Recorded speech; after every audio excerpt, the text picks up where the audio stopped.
Bienvenue dans notre grand dossier, droit et aide économique, la mobilisation générale. Notre cabinet est très sollicité sur les outils d'aide au développement économique qui sont utilisables. Ceux-ci sont nombreux, mais aussi plus techniques qu'on ne le croit. Il en résulte toute une panoplie d'outils complexes à calibrer au cas par cas. Voici un graphique qui les retrace. Zoomons une seconde sur celui-ci. Oublier cette complexité, même au nom de la pandémie, c'est s'assurer d'une censure immédiate. Et même si le droit covidien comprend d'utiles assouplissements, il faut être très prudent et très stratège.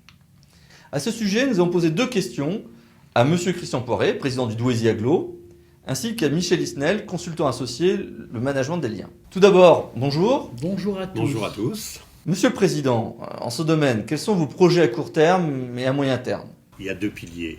Le premier pilier, c'est l'aide aux entreprises. Avance remboursable, chose que nous avons réalisée à hauteur de 2 millions d'euros pour toutes les PME qui font le tissu du territoire et avec des aides remboursables en 60 mois. Le deuxième pilier, c'est que la commande publique soit toujours aussi importante. Et sur notre territoire, nous passons un boulodrome très important, un planétarium, une patinoire. Nous envisageons également de poursuivre notre écoquartier, un écoquartier qui est un des plus grands de France avec 166 hectares, et bien sûr continuer la création de nos parcs d'activités et faire du développement économique. Il faut donner de l'emploi, il faut faire de la richesse. Voilà comment nous y travaillons. Michel, en ce domaine, quelle approche adopter? Cette approche doit certes prendre en compte l'urgence des situations sur les territoires, mais aussi permettre aux acteurs de préparer un rebond durable.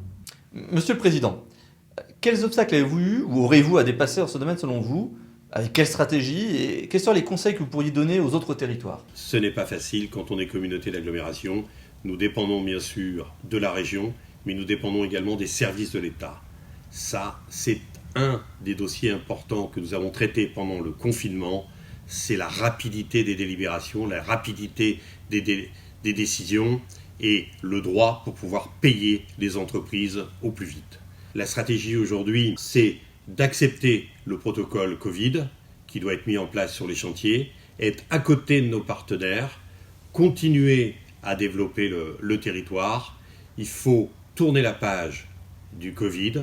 Je pense qu'aujourd'hui, on a un besoin de donner du travail et ce travail, on ne pourra le donner que si nous, force publique, à 70% des investissements en France, nous continuons. Nous ne devons pas nous recroqueviller sur nous-mêmes et nous devons avancer avec une stratégie financière sur un plan pluriannuel de gestion, un plan pluriannuel d'investissement, tout en considérant les effets Covid. Il ne faut pas les oublier, ces effets Covid, mais je pense que nous devrions avoir, dans les années qui viennent, un rebond d'activité. Michel, tu accompagnes entre autres un département à ce sujet, en lien avec nous. Quels sont les obstacles à franchir? Nous avons par exemple pour client un département qui vient de mobiliser des moyens d'agir grâce à une culture partenariale forte, historique, avec les EPCI ainsi que les communes. Cette mobilisation est possible par conventionnement et nécessite pédagogie, implication de l'ensemble des parties prenantes, citons là les consulaires, mais surtout une approche décloisonnée et coordonnée. C'est pas toujours dans les pratiques, mais croyez-nous, c'est possible. Alors, à vous d'agir. Merci, à suivre donc, et à bientôt pour une nouvelle vidéo, les 10 minutes juridiques, par Lando et Associés, pour VK, et pensez à vous abonner.